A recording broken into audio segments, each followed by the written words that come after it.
Hi everyone, my name is Hermann Kugeler with Makai Ocean Engineering, and today I'm going to be presenting on a system that we've developed for NAVSEA called the SASS for horizontal tow cable control.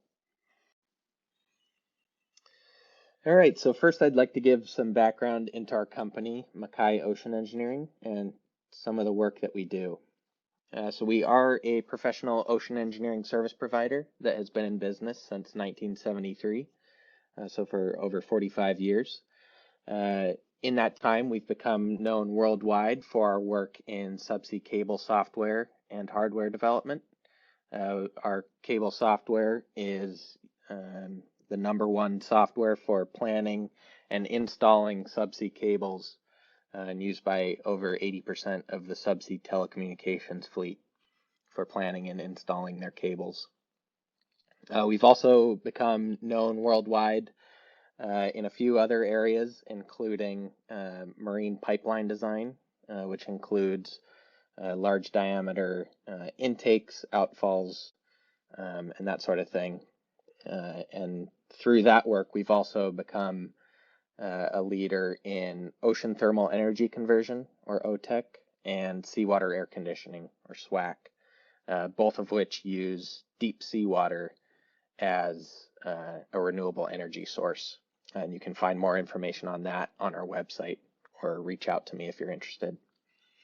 We do have a significant technical history, which involves a number of SBIR projects that we've been awarded, many of which are related to subsea cable and towed array systems, both software and hardware projects. And we also hold several patents for some of the technologies that we've developed under these SBIRs and other DoD-funded projects. Some of our key resources, we have 37 employees, so we are a very small business. 29 of those employees hold advanced degrees, so masters or greater in the fields of engineering, physics, mathematics, computer science, and more. Another great resource that we leverage in many of our SBIR projects is our main office is located on the Makai Research Pier in Waimanalo, Hawaii. So we have access to both shallow and deep waters at this site within the pre-permitted Makai undersea test range. Our second office is in Kona, Hawaii, which is where we have the world's largest U.S. grid-connected OTEC plant. This facility we call the Ocean Energy Research Center, or OERC. In addition to the research that we do for OTEC at that site, we also do a bunch of research on ultra-compact heat exchangers, and we've recently developed our own ultra-compact heat exchanger design at that facility. And then finally, our third office is located in Ventura, California, where we support NAVFEC XWIC through the Ocean's Multiple Award Contract, where we are one of the pre-selected contractors for that IDIQ. And that office mainly does general ocean engineering services. A little bit of background into the commercialization and transition success that Makai has had over the years. So in 2016, we were a Tibbets Award winner for successful execution and transition of SBIR projects. That was, again, for our subsea cable software. We do have an SBA designated commercialization achievement index of 100 out of 100, the highest score possible for our work in commercializing some of the government-funded projects that we've been awarded. And again, Makai's subsea cable products are used by not only the commercial cable fleet, but also multiple government customers for planning and installing their cables. So on this slide, I'm going to go over the Navy's challenge and some of the requirements and expectations that they've laid out for this SBIR program. The Navy really needs a way to straighten out tow cables during their operations. With current horizontal tow cables, they're able to droop at slower speeds, which put the cables at risk of being by contacting the seafloor. There's not one expected transition target for this technology, but instead a number of vessels that use horizontal tow cables could use this solution or a variant of this solution for their applications. Some of the expectations that the Navy's laid out include they would like the straightening system to maintain the tow cable's linearity within plus or minus 2 feet, so along the entire tow cable. They'd like it to maintain that plus or minus 2 feet deviation.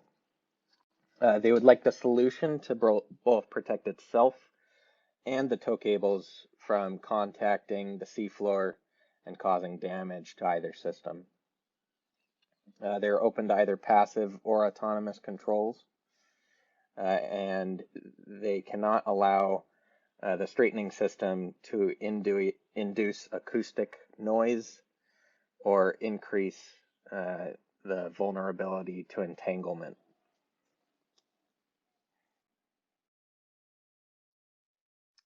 So the problem that Makai has tackled in this SBIR effort and through the development of our SASS straightening system is cables contacting the seafloor. Each time the tow cables are dragged along the seafloor, there's potential of causing up to $8 million in damage per incident to those arrays. The Navy needs a way to maintain the tow cable straightness during their normal operations and reduce cable droop at low speeds. Makai's solution provides a passive control to maintain the tow cable straightness during a range of operations and operational speeds. Our solution also maintains the tow cable's depth at the aft end during those low speeds.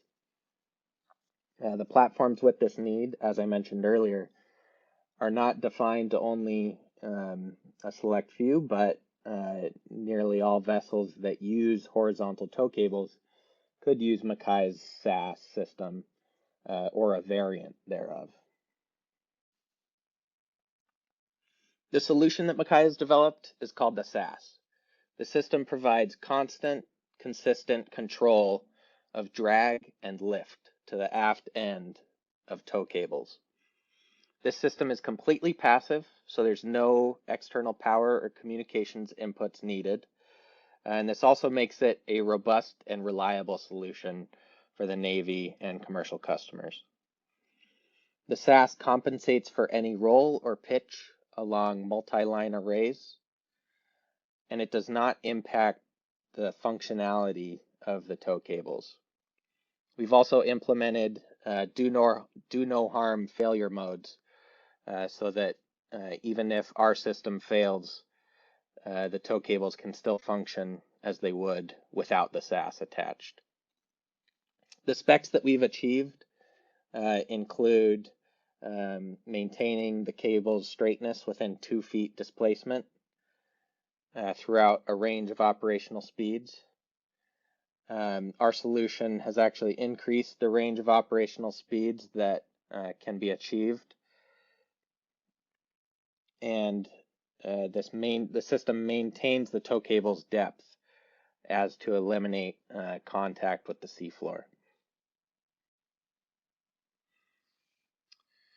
So the current status of Makai's development of the SASS system, we are currently at a TRL 5, where we have performed at-sea testing on full-length ropes instead of actual tow cables. And we are currently performing at-sea testing on representative tow cables to achieve a TRL 6 by mid-calendar year 2021. And we hope to achieve a TRL 7 by the end of calendar year 2022, where we will test the SASS in an operational environment. We are currently in the SBIR Phase 2 Option 1 period. So on this slide, you can see some of the key features, advantages, and benefits that the SASS brings to tow cables. As I mentioned earlier, with the SASS, we're able to maintain tow cable straightness within 2 feet along the entire length of the tow cable. Without the SASS, tow cables are free to move with little constraint. With the SASS, we're able to limit tow cable droop and limit the chances of contacting the seafloor and damaging the tow cables. Without the SASS, tow cables are able to droop at low speeds, which can cause damage to the tow cables by contacting the seafloor, which is costly and results in some decommission time.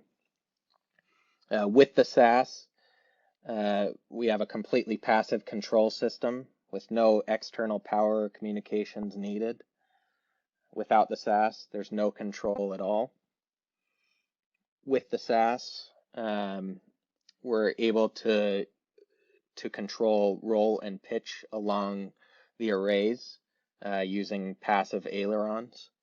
And without the SASS, there's no control over roll and pitch within the tow cables. So big takeaway here is the passive control that the SASS provides both improves tow cable straightness and increases the range of operational speeds possible. So in order to transition Makai's SASS system past a Phase 2 SBIR, we do need additional funding to certify for use of the SASS on vessels during their operations. We are looking for support in this transition process. We're looking for a transition advocate, both for transition onto legacy ships, as well as secondary applications, which include incorporation of the SASS into future tow cable designs. So here's where I'd really appreciate the input from all of you listening. We do need some help in transitioning this SASS system, both in the Navy and commercial markets. So we'd really like input from program offices on how best to transition this SASS system onto legacy ships and tow cables. We are also interested in working with program offices for integrating the SASS onto future vessels that will be using horizontal tow cables. In addition to that, we're interested in working with prime contractors that are working on those future vessel applications or working on developing horizontal tow cables. We do also need additional funding to transition Makai's SASS into other applications, including those for the Navy and commercial markets. The other transition paths that we see forward and we will be pursuing include the commercial markets, such as oil and gas, where we do have some connections, but we are interested in talking with other people in this field that would be interested in integrating the SASS onto their horizontal tow cables. Thank you so much for listening to my presentation, and I'd ask that you please reach out if you'd like to discuss more about Makai's SASS system or how it could benefit your applications or how you could help transition either into the Navy or commercial markets. I'd be really interested in discussing. Again, my name is Hermann Kugeler. My contact information is below. Feel free to shoot me an email or give me a call at my cell. I will also be available during the conference in the virtual booth, so feel free to reach out there to chat. But again, if you are unable to meet me during the conference, shoot me an email, give me a call. Happy to talk. Thanks.